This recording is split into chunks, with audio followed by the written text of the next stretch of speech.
नमस्कार, आप देख रहे हैं किसान इंडिया की स्पेशल सीरीज किसान एक्सप्रेस और मैं हूं आपके साथ पारुल यादव। चलिए बिना देर के नजर डालते हैं आज की 5 बड़ी हेडलाइंस पर। 3 दिनों में 700 रुपए की छलांग, नए साल में गेहूं बना किसानों का सुपरस्टार। माल्टा से बदलेगी पहाड़ की तकदीर, धामी सरकार का मास्टर प्लान।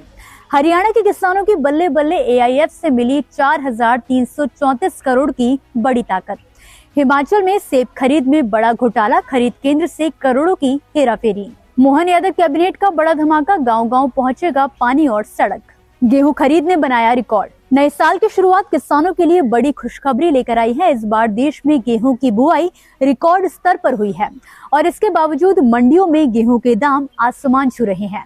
2 जनवरी तक देश में 334 लाख हेक्टेयर से ज्यादा क्षेत्र में गेहूं की बुआई हो चुकी है, जो पिछले साल से करीब 2% ज्यादा है। इसके बाद भी मंडी में गेहूं की आवक कम बनी हुई है, जिससे कीमतों में लगातार तेजी देखी जा रही है। उत्तर प्रदेश में गेहूं का भाव एमएसपी से 250 रुपए से 270 रुपए तक ऊपर पहुंच चुका है। लखीमपुर में गेहूं 2695 रुपए प्रति क्विंटल तक बिक गया, जबकि एमएसपी 2425 रुपए है।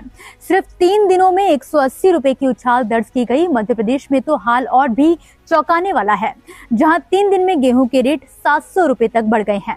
कृषि विशेषज्ञों का कहना है कि नई फसल आने तक गेहूं के दाम मजबूत बने रह सकते हैं, यानी फिलहाल मंडी जाने वाले किसानों के चेहरे पर मुस्कान बरकरार रहने वाली है। धामी सरकार का बड़ा ऐलान। उत्तराखंड के किसानों के लिए एक बड़ी खुशखबरी सामने आई है। मुख्यमंत्री पुष्कर सिंह धामी ने गढ़ीकांट में उत्तराखंड माल्टा फेस्टिवल का शुभारंभ करते हुए माल्टा मिशन की घोषणा कर दी है, जिसका मकसद राज्य में माल्टा और अन्य साइट्रस फलों की खेती को नई पहचान देना है।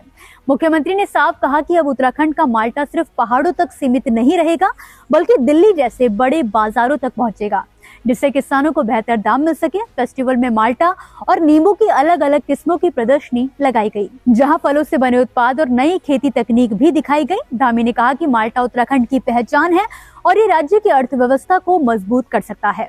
सरकार बागान लगाने पर 50% तक सहायता, माइक्रो इरिगेशन पर 80% तक मदद और फूड प्रोसेसिंग यूनिट पर 60% तक की सब्सिडी दे रही है।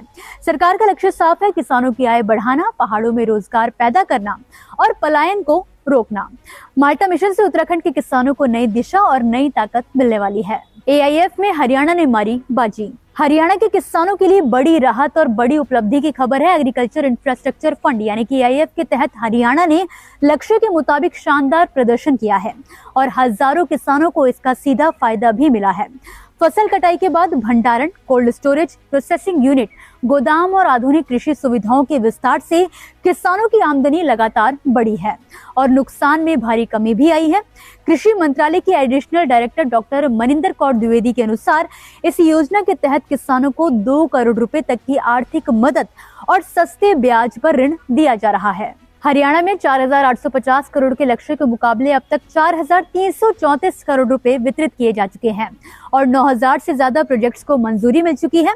इस योजना से फसल को सुरक्षित रखने, सही समय पर बेचने और बेहतर दाम पाने में मदद मिल रही है। सरकार का मकसद बिल्कुल साफ है, गांव से शहर तक किसानों की पूरी वैल्यू चेन को मजबूत करना और छोटे किसानों को भी आत्मनिर्भर बनाना। हिमाचल में सेब खरीद पर बवाल।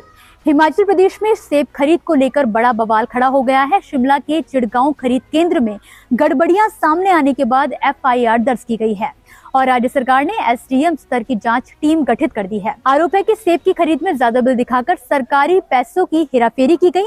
सवाल ये उठ रहा है कि जब इस साल सेब का उत्पादन पिछले साल जैसा ही रहा, तो फिर खरीद के आंकड़े अचानक ज्यादा कैसे हो गए। हिमाचल प्रदेश बागवानी उत्पाद विपणन और प्रसंस्करण निगम यानी कि एचपीएमसी ने मामले की गंभीरता को देखते हुए जांच के आदेश दिए हैं। बताया जा रहा है कि मंडी मध्यस्थता योजना के तहत करीब 40,000 बागवानों से 115 करोड़ रुपए के सेब खरीदे गए। भाजपा प्रवक्ता संदीपनी भारद्वाज ने इसे किसानों के नाम पर सरकारी धन के दुरुपयोग का मामला बताया है और पूरी सेब खरीद प्रक्रिया की जांच करने की मांग उठाई है। मामला अब राजनीतिक रंग भी ले चुका है और सवाल सरकार की निगरानी व्यवस्था पर उठ रहे हैं। आने वाले दिनों में इस जांच से कई बड़े खुलासे भी हो सकते हैं। एमपी में लगी किसानों की लॉटरी। मध्य प्रदेश के किसानों और गांवों के लिए बड़ी सौगात की खबर सामने आई है। मुख्यमंत्री डॉक्टर मोहन यादव की अध्यक्षता में हुई कैबिनेट बैठक में सिंचाई, ग्रामीण सड़क और आदिवासी विकास से जुड़े हजारों करोड़ के प्रस्तावों को मंजूरी दी गई है। सरकार का साफ फोकस है किसानों को पानी, गाँव को सड़क और जनजातीय इलाकों को मजबूत आधार। बुरहानपुर जिले की झिरमिट मध्य सिंचाई परियोजना को 922 करोड़ रुपए की स्वीकृति दी गई, जिससे 42 गांवों की 17,700 हेक्टेयर जमीन सिंचित होगी और करीब 11,800 किसान परिवारों को फायदा मिलेगा। वहीं नावथा बृहद परियोजना पर 1,676 करोड़ रुपए खर्च होंगे, जिससे 90 गांवों के 22,600 किसान परिवार लाभान्वित होंगे। इसके साथ ही प्रधानमंत्री ग्रामीण सड़क योजना को 2026 से 2031 तक जारी रखने का फैसला लिया गया है। 17,196 करोड़ रुपए से 20,000 किलोमीटर सड़कें और 1,200 पुल बनाए जाएंगे। ग्रामीण सड़कों के नवीनीकरण पर भी 10,000 करोड़ से ज्यादा खर्च होंगे। सरकार का दावा है कि इससे खेती, रोजगार और ग्रामीण अर्थव्यवस्था को नई रफ्तार मिल सकेगी। इसी के साथ दोस्तों किसान एक्सप्रेस की 5 बड़ी खबरों में फिलहाल के लिए बस इतना ही। आप मुझे दीजिए इजाजत और इसी तरह खेती किसानी से जुड़ी जरूरी जानकारी और खबरों के लिए आप देखते रहिए किसान इंडिया। धन्यवाद। अगला स्टेशन आपकी मनचाही मंजिल खुशहाली है। खुशहाली के दरवाजे चारों ओर से खुले रहेंगे। किसान इंडिया के साथ यात्रा करने के लिए आपका धन्यवाद।